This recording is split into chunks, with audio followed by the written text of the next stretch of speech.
hallelujah. Hallelujah. Ògo ni fún Ọlọ́run lókè ọ̀run. Glory to God in the highest Àti ní ayé àlàáfíà. and peace to the earth. Mo sọ tẹ́lẹ̀ I prophesy sí ayé rẹ into your life lórúkọ in Jésù. the name of Jesus. Aláàánú tí ó bọ̀ gbèrú ayé ẹ. The mercy that will bear your burden for you. Olóore tí ó bọ̀ gbèrú ayé ẹ. That helper that will leave the load of your life for you. Olúwa kò yàn tí ọ. The Lord will appoint him with you. Mo pàṣẹ. I decree Olóore àyànmọ́. a destiny benefactor. Tí irú ẹrù ayé ẹni. Destiny helper that will carry your load for Tí you. ara fi máa tù ní. That will make you to experience Lórúkọ peace. Jésù. In the name of Jesus. Olúwa kò so é papọ̀. The Lord will connect you together. Mo so ìwọ àti olóore rẹ I papọ̀. connect you and your helper together. Lórúkọ Jésù. In the name of Jesus. Mo so ìwọ àti aláàánú rẹ I papọ̀. connect you and the one that will be merciful to you together. Lórúkọ In Jésù. the name of Jesus. Olùrànlọ́wọ́ tó máa gbé ẹrù ayé rẹ. A helper that will take charge of the load of your life. Aláàánú tí ọ̀rọ̀ rẹ máa ká lára. The merciful one that will be so concerned with your case. Àwọn olóore tí kì í wo ẹ̀gàn àti àbùkù ayé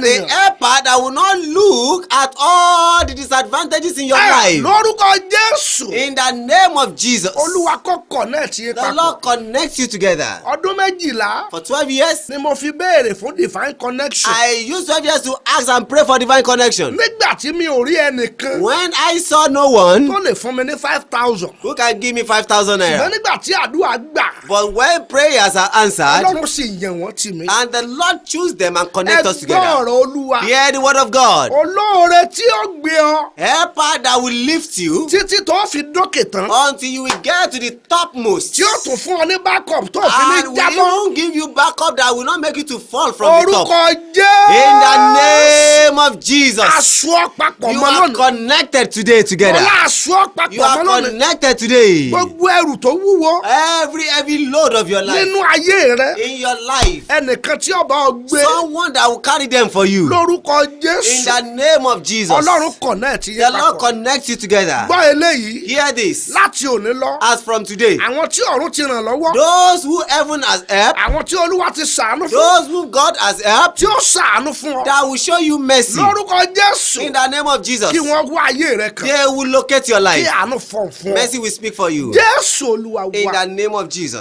Ọ̀rọ̀ tí mo fẹ́ fi gbàdúrà fún What ọ I want lónìí. to use to pray for you today, Ire ni Ọlọ́run ní fún ọ. it is blessings that God has for Kì í you. ṣe ègún. It's not curse. Má jẹ̀rú ọba ọ. Do not be afraid. Kì í ṣe ètò Ọlọ́run ní ìjákulẹ̀. Our failure is not the plan of God for you. Ètò Ọlọ́run kọ́ ni ìyàgàn. Our barrenness is not the plan of God for Ètò you. Ọlọ́run kọ́ ni àìrólóore. Our not seen helper is not the plan of God Àwọn for you. ìjì tí ò ń là kọjá All yẹn. the storms you are experiencing, Ètò Ọlọ́run kọ́. they are not the plan of Ó máa God. bọ́nú ẹ̀. You will be delivered from Olúwa them. ire ló ní fún ẹ. God has blessings for you. Ìyanu ló ní fún ọ. Miracles is His choice for Àánú you. ló ní fún ọ. Mercy He has for you. Ìrànlọ́wọ́ ló ní fún ọ. Help is His choice for you. Ìgbédìde ló ní fún ọ. Upliftment He has for you. Nítorí náà, And so kò therefore, sí ọ̀tá no enemy tàbí òkùnkùn or darkness tàbí ayé or the wicked ones tàbí èṣù or the Satan tàbí ẹ̀ṣẹ̀ or sin tó lè sọ wípé that can say kí that ètò Ọlọ́run lórí the rẹ plan of God over your kó life mọ̀ wá sí will ìmúṣẹ. not come to pass. Ọ̀tá kan lè gbìyànjú. Enemy can just try. Wọ́n lè sa ipá They wọn. can put in their effort. Síbẹ̀síbẹ̀, Still yet, ibi tó yàn pé ó máa dé, that place you have chosen to ó máa attain, débẹ̀, you will attain it. ó máa dókè, You will get to the ó top. máa tayọ, You will ó excel. máa ṣe rere, You will ó prosper. máa ráàánú gbà, You will receive mercy. ọ̀run máa ṣí fún ẹ, Heaven will open to ògo you. rẹ máa Your yọ, glory will ó shine. jẹ́ ń jẹ ọmọ, You will eat the fruit àwọn of your ọmọ rẹ ó children. ṣe rere Your children will prosper lójú ẹ̀mí while rẹ, you are alive. ayé wọn máa Their nítumọ̀ life will be meaningful lójú ẹ̀mí rẹ, in your ìran lifetime. wọn yóò ṣẹ Their vision will come to lójú pass ẹ̀mí rẹ, in your eléyìí lifetime. tó wọlé ọkọ yẹn The one that is married ó máa bímọ lójú ẹ, will give birth to children in eléyìí tó your life. ṣègbéyàwó The lọ́jọ́ one that got married máa that bímọ time lójú ẹ, will give birth to eléyìí tó children. jẹ̀sẹ̀ parí The ìwé one who just finished his ó máa rí education iṣẹ́ will get good ó dẹ̀ job máa tọ́jú ẹ. and will take care of you. Àwọn ọmọ rẹ ọkùnrin ò ní sì fẹ́, Your male children will not mismarry. àwọn ọmọ rẹ obìnrin ò ní sì Your fẹ́. female children will not mismarry. Ilé tó ti gbèpè tó ti gbègún The home that has been cursed. ọmọ rẹ ọkùnrin ò ní wọbẹ̀ Your fẹ́yàwó. male children will not go there to marry ọmọ wife. rẹ obìnrin ò ní wọbẹ̀ Your lọ́kọ. female children will not go there to marry àwọn ọmọ rẹ husband. yóò ra àánú gbà. Your children will receive mercy. ìwọ náà ó máa gbé nínú And àlàáfíà. you also will live in ó máa peace. gbé nínú ẹ̀mí You will gígùn. live in long life. má jẹ́ kí ìhàlẹ̀, Do not allow threats, àlá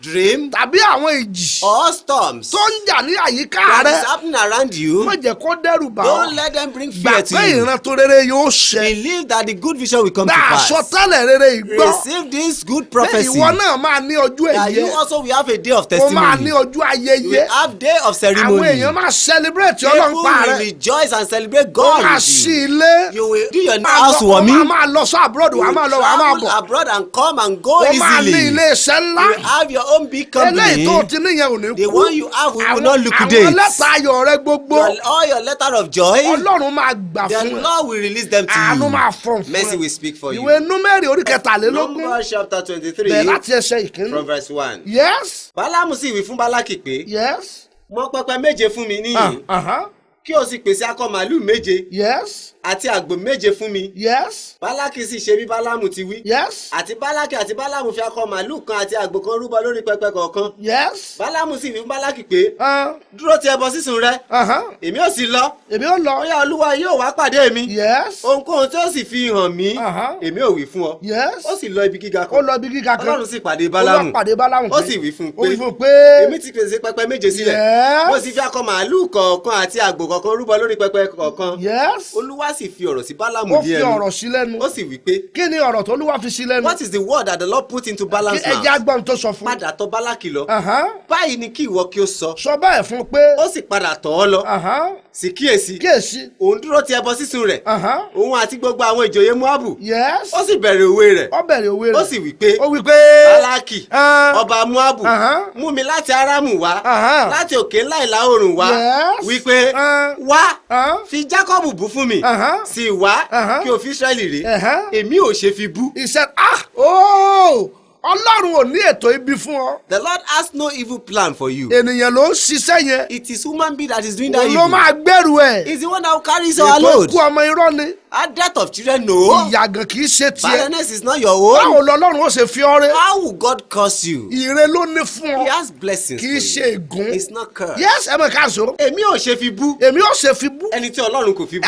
hallelujah. Hallelujah. ọlọ́run ò fi ọ́ bú. The Lord has not cursed you. ọ̀tá rẹ̀ kàn ń ṣe Your lásán. enemy is just trying for ire nothing. lọ́lọ́run ní fún ẹ. God has blessings for you. ayọ̀ ló ní fún ẹ. Joy he has for you. àánú ló ní fún ẹ. Mercy he has for you. ọlọ́run ò fi ẹ́ bù. God has not cursed you. kòrò bí ń pa ẹ rí. He's not thinking about evil bó ṣe of máa you. dáa fún ẹ ní. He's just thinking about how to be ikú well orí with you. àgbélébú yẹn The death on the cross kò wà fún àwọn tí ò is nírètí. not just for the hopeless ó wà fún people. àwọn ọmọ It's for the tí children ọlọ́run fẹ́ gbé ga. that the Lord wants to tí uplift, ọlọ́run fẹ́ ràn lọ́wọ́. that the Lord wants to help, tọ́lọ́run fẹ́ ṣe lógo. that the Lord wants to make tọ́lọ́run fẹ́ glorious, gbé dìde. that the Lord wants to uplift. ẹ máa ká ǹṣó. yes. Tàbí èmi ò ṣe fi ré ẹni tí Olúwa kò fi ẹni ré, t'Olúwa ò fi ré. nítorí pé Ah, láti orí àpáta wọn nì yes. ni mo rí i, àti láti òkè wọn nì Yes. ni mo wò ó. Aha. Kíyèsí, kíyèsí. àwọn èèyàn yìí yóò dágbé, àwọn èèyàn wọ̀nyí yóò dàgbé. yes. a kì yóò sì kà wọ́n kún àwọn orílẹ̀-èdè. yes. Ta ni ó lè kẹ́ erùpẹ̀?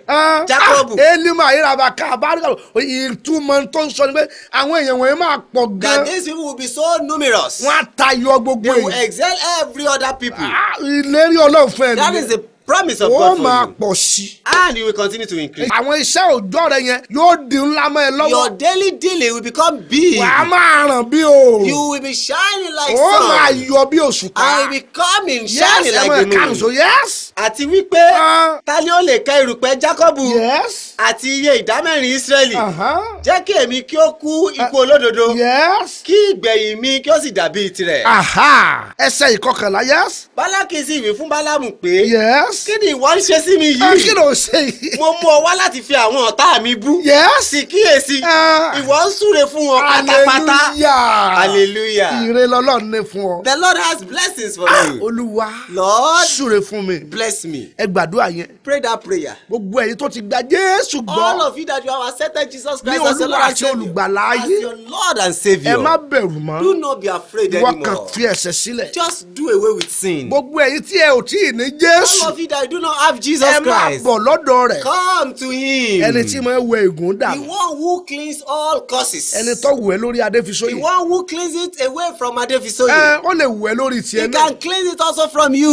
bọ̀ lọ́dọ̀ Jésù, Come to Jesus ẹni Christ. tí máa yí ìpín padà. The one who turned off òní curses. kí ló ṣe fún mi He yìí? said, what have you done for me? ọ̀tá àti ẹni ṣùgbọ́n ọ̀rẹ́ Ọlọ́run ni. In a way, his enemy, but the Israelites were friends of ó God. máa gbàdúrà. We are going to pray. ayérayé o, Everlasting Father, súre fún mi àtọmọ. bless me and my children. Olúwa súre fún wa. Lord, bless us. súre fún wa. Bless èmi us. àti gbogbo èso. Myself and every fruit from me. máa sọ tẹ́lẹ̀ sáyé àwọn Be ọmọ. prophesying to the life of your gbogbo children. tó fẹ́ kó ṣẹlẹ̀ sí wọn. Everything you want to happen to máa them. sọ tẹ́lẹ̀ sí wọn. Begin to prophesy to ọmọ rẹ them. yóò dàbí òòrùn. Your life will be like sun. wọ́n máa ràn bí They òòrùn. will be shining like ẹ̀yin ọmọ sun. mi ẹ ó máa ràn bí You, òòrùn. my children, you will be shining ẹ̀yin like ọmọ mi ẹ sun. ó yọ bí òṣùpá. My children, you will come forth ẹ ó like the yọ moon. bí ìràwọ̀. You will come forth like the ẹ ó yọ stars. bí You ọjọ́. will come forth like the ẹ ó day. pọ̀ bí omi òkun. You will be numerous like the ẹ̀yin waters ọmọ of mi the ẹ sea. ní ọrọ̀. My children, you will be wealthy. ẹ ó jẹ́ olórí. You will be head ẹ̀yin wherever you ọmọ may mi be. ẹ ó máa tayọ. My children, you will be ẹ̀yin excelling. ọmọ mi ẹ ó ṣe My rere. children, you will prosper. ẹ̀yin ọmọ tó tinú mi Oh, jáde. children that comes out of ẹ my ò womb. ní ṣẹrú ẹgbẹ́ You yín. will not be slave to ẹ your ò ní mates. jìyà. You will not suffer. ẹ ò ní mọ ìpọ́njú. You will not ẹ experience ò ní affliction. mọ àìní. You will not lack. orí yín ò ní gbàbọ̀. Oh, your head will not conceive ẹ ò ní evil. ṣẹrú ẹgbẹ́. You will not be slave to ẹ̀yin ọmọ others. mi ẹ ò máa tayọ. My children, you will ìmọ́lẹ̀ excel. yìí yóò máa Your tàn. light will shine, ẹ my ó dé children. ibi gíga My láyé. children, you will attain greater ẹ ó heights in rògbòlò life. láyé. You will use your glory in ẹ this ó world. ra àánú gbà láyé. My children, you will receive mercy in this ìrànlọ́wọ́ world. yóò dìde fún yín. Help will rise for you, my gbogbo children. ẹ̀yin ọmọ mi. All you, my wà ní children. mo súre fún yín We lónìí. say, I bless you today. lójú ẹ̀mí mi. In my ẹ ó lifetime, ṣe rere. you will prosper. Jésù Olúwa wa. In Jesus' mighty name. Olúwa súre fún ẹ. The Lord bless you. wàá rí áńgẹ́lì yẹn máa bẹ̀ wò. You will see that angel will visit you. Olúwa gbàdúrà fún The ẹ. Lord pray for you. bẹ́ẹ̀ la ṣe ń pa gbogbo ègún àti èpè all- ìran rẹ lórí rẹ. All curses and spell of generation is Elima being cleansed Irabaka on you. Báwo kálí bẹ̀ sẹ́dá. Olúwa ní àwọn kan ń gbọ́ mi. The Lord says some people are hearing me. ìyá àwọn ti sọ̀rọ̀ òdì sáyé Their wọn. mothers have spoken wọ́n negatively ní to their torí pé wọ́n life. gbọ́ àdúrà And it yìí. says because they hear this wọ́n ní prayer, wọ́n ti rí àánú gbà. they said they Elima have received Irabaka mercy. eléyìí Fúnkẹ́ ló ń jẹ́. This person is Funke. ogun ayé rẹ̀ ni wípé The battle of her life is that ọkùnrin tó gorí ìyá rẹ̀ the man that slept with her mother ó gorí tiẹ̀ náà. still slept with ìyá her. sì sọ̀rọ̀ òdì sí ayé ẹ̀. And her mother spoke negatively to her eléyìí life. ló fà tó fi wà nínú ìyàgbé. And that is why that lady is in barrenness. Olúwa ní kí n sọ fún The ẹ Lord says I should tell you this pé òun lady mú ìyàgàn yẹn that he kúrò. has taken away that òun barrenness sì ṣàánú fún ọ. and he has shown you mercy. òun pa ègún yẹn rẹ lórí He has rẹ. cleansed that curse gbogbo upon ẹ̀yin you. tá a ti ṣépè All fún. of you that you have been cursed. gbogbo ẹ̀yin tá a ti sọ̀rọ̀ All òdì of sí. you that you have been spoken to lórúkọ negatively. Jésù In the name of ẹ Jesus. gba ìdáǹdè lónìí. Receive deliverance ẹ today. gba ìdáǹdè lónìí. Receive deliverance ègún today. ìran lórí rẹ. All generational curse upon èpè you. ìran lórí rẹ. Generational spell upon ọ̀rọ̀ you. òdì lórí rẹ. Negative words upon mo you. pa á ní I àṣẹ. decree today. gbogbo rẹ̀ kó di àwátì. All of them disappear. mo ní kó di I àwátì. say you will see them no more. àṣàánú fún ọ. You are shown mercy. Olúwa ṣàánú The fún ọ. Lord show you mercy. Olúwa ṣàánú The fún Lord ọ. is merciful to you. Olúwa ra ayé rẹ The padà. Lord redeem your life. Olúwa gbé ayé rẹ ró. The Lord uplift your life. Olúwa gbé ayé rẹ The dìde. Lord lift your Olúwa life. ṣe ayé rẹ lógo. The Lord glorify your Olúwa life. tàn mọ́lẹ̀ sáyé The rẹ. Lord make light to shine upon Olúwa your dá ọ life. láre. The Lord justify you. ègún ìran The generational curse tàbí èpè or spell látẹnu ẹnikẹ́ni from the mouth of kò anyone lágbára lórí ẹ mọ́. is no more powerful upon your ẹ̀jẹ̀ life. ìdáláre. The blood of justification, ẹ̀jẹ̀ àánú. the blood of mercy, ẹ̀jẹ̀ the blood Jésù. of Jesus ó máa Christ ṣàn lórí should be rẹ. flowing on you. Jésù Olúwa wa. In Jesus' mighty name. Sunday tó ń bọ̀ yìí. This coming Sunday, tí í ṣe Sunday ọ̀túnla yìí. which is next ó tomorrow, wà ní Èkó àti agbègbè in rẹ̀. Lagos and its environ, darapọ̀ mọ́ wa. join us in our Sunday nínú services ìjọ CAC anointing in fire. Christ Apostolic Church ó Anointing jẹ́ with ká jọ Fire. sin Ọlọ́run And so papọ̀. let us worship God ó sì together. rí ọwọ́ You will Ọlọ́run. see the hand of á God. gbọ́ ọ̀rọ̀ Ọlọ́run. You will hear the word of God ó sì gbàdúrà and you pray ayé rẹ̀ ó sì and your nítumọ̀. life will be meaningful. gbogbo ẹ̀yin ọmọ Ọlọ́run All you children of God, a fẹ́ lẹ táìsì ibẹ̀ yẹn báyìí we are placing the tithes of the ìwọ náà church. sọ síbẹ̀ You also should sow kí there, Ọlọ́run gbé ayé ọmọ rẹ and dìde the Lord will uplift the life of kí your ọmọ rẹ children. sì tayọ Your children bí will ẹ ti ń excel. ṣe As you are doing it, ẹ ra àánú you gbà receive mercy. lẹ́tẹ̀ ń sẹ́ndí káàdì sí all of you wa sending cards to I us, appreciate yín I gan. appreciate you ẹ so jẹ́ much. kí sẹ́yìn máa tẹ̀síwájú You let the work continue ayé to yín ò work. ní lọ sẹ́yìn Your life will not go ẹ ò backward, ní rí ìdíwọ́ and you will not experience gbogbo ẹ tẹ́ ń sọ backwardness. táìtì sínú All of ìpè you paying yìí your tithes, ọ̀nà yín yóò máa là and your way will be ẹ ó opened, sì máa ṣe rere and you will prosper. má gbàgbé o Do not forget. ìpàdé agbára mẹ́sàn-án At 9 powerful Thursday ó ń tẹ̀ is síwájú continuing. ìwọ náà gbìyànjú Try as much as kó o possible farahàn nínú ẹ̀ to attend kó one o sì rí ìyanu and see Ọlọ́run the miracle of God. àlàáfíà fún gbogbo yín Peace be unto you nínú all. ilé tẹ́ ti gbọ́ mi In lónìí the house where you ẹ ò will ní rí today, ìnira you will not ẹ experience ò ní pain. ṣàìsàn You will not sick. ẹ ò ní rí ìjì You will not experience ẹ ò ní storm. rí ogun There shall be no ayé battle. kò ní rí ẹ mú The enemy will not capture you. ọfà kò ní bà Arrow ọ́ will not hit you. ọ̀tá ò ní borí rẹ Enemy will not conquer ìran òdì you. ò ní ṣẹ́lẹ̀ ọlọ́run Negative dream will not ò ní come to pass gbọ́mọ upon rẹ you. ṣe You o will not bury your ó sì child. rà àánú And gbà you will receive mercy. Jésù Olúwa wa In Jesus' mighty name. amen. Àmín. ẹ láìkí péjì wa lórí Facebook Like our page on Facebook. we love Prophet Adebisoye prayer We love Prophet Adebisoye's prayer. ẹ follow wa ní Instagram Follow wa us also on Instagram. wòlíì Michael Adebisoye Wòlíì Michael Adebisoye lórí Instagram on Instagram. bákan náà ẹ tún lè wo àwọn program wa lórí YouTube You can also watch our program on YouTube. Michael Adebisoye Michael Adebisoye. ibi ọ̀tá gbé ọjọ́ kò Where the sí enemy has put you, àánú gbé ọkú òun bẹ̀. mercy take you away from that Ó mú ọ wọlé place lérí. and take you to promised land. Àmín. ò ń gbọ́ mi ní ìgbà You are àkọ́kọ́ hearing me for the first time o fẹ́ darapọ̀ mọ́ àdúrà and yìí you want to join this prayer o wà network. ní Nàìjíríà You are in Nigeria. nọ́mbà tó fi máa join ní Here is the eléyìí number with which you will join. 08034628479 ó wà ní abroad If you are in abroad, a ti change nọ́mbà we wa have changed our number nítorí ìdojúkọ tá a ní pẹ̀lú because of WhatsApp our challenge with WhatsApp. +2347038561122 bí o ti gbọ́ mi As lónìí you heard me today, ọ̀run àánú sí fún ọ heaven of mercy open bí o unto ti you. gbọ́ mi As lónìí you have heard me today, lórúkọ in the name Jésù of Jesus, àyànmọ́ rẹ gba ìyípadà your destiny receive bí positive o ti gbọ́ mi turnaround. lónìí As you heard me today, ògo rẹ bẹ̀rẹ̀ sí ní your fọhùn glory begin to speak. bí o ti gbọ́ mi As you lónìí heard me today, ọ̀run àánú sí fún ọ heaven of mercy o open tún unto you. ṣàṣetì mọ́ You will not walk in vain anymore. Jésù Olúwa wa In Jesus' mighty name. amen. Ọlọ́run tó dá àwọn òkè ńlá ńlá. Yẹ́nì sí ibi tọwọ́ ta ò lè dé.